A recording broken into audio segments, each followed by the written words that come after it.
akan batun kama shahararriyar mai tallar maganin nan tsohuwar 'yar masana'antar fina-finan Hausa Kannywood wato Sadiya Haruna.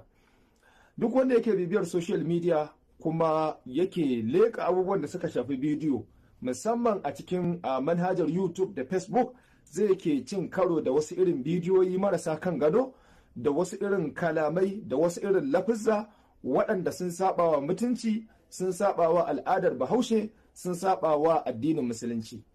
Wasu ɓata gari ne daga cikin samari da 'yan mata da wasu manya-manyan mata waɗanda za mu iya cewa sun girma aure amma ba su yi auren ba, suka bayyana a waɗannan gurare suke yada zantuttukan batsa in ma dai da sunan tallar magani ko kuma da sunan karantar da sirrin yadda ake jima'i ko kuma a'a da wasu manufofi wanda wala Allah mu kama ba mu san da su ba.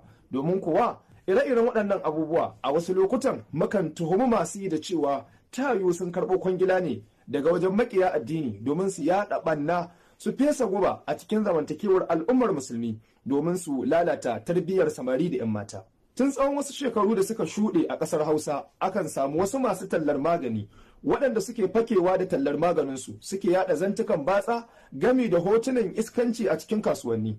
Matar aure ta shiga kasuwa ta ji irin waɗancan kalamai.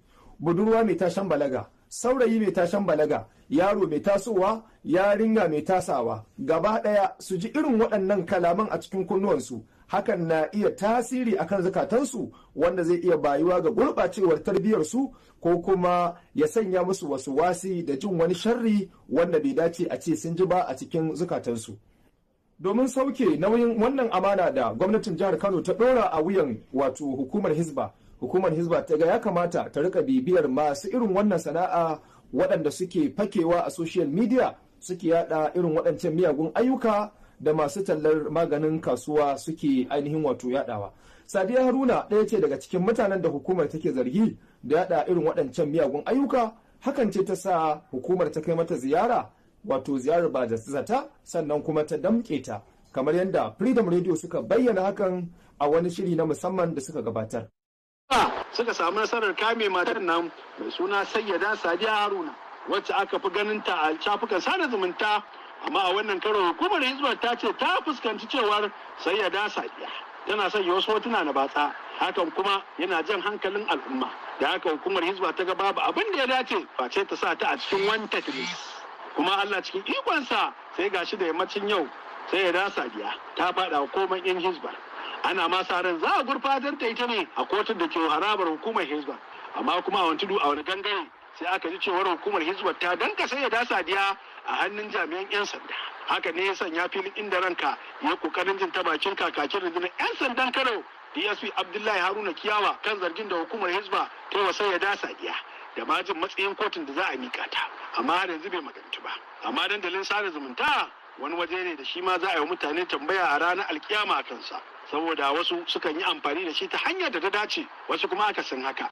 Duk da kasancewar masoya Sadiya Haruna sun fito da wani bidiyo wanda a cikinsa aka ganta tana rabar da kuɗi, wato suna so su ce Sadiya Haruna ɗin mutuniyar kirki ce, mutum ce mai yawan alkhairi. To amma kuma hakan ba zai hana ba hukumar ta damƙe ta akan abin da ya saɓawa doka, wanda hakan ya saɓawa addinin Musulunci kai tsaye. Kamar yadda kuke gani a cikin wannan bidiyo, Sadiya Haruna ce ta tsaya a cikin mota ga kuma mutane na sun yi dafifi tana musu rabon kuɗi.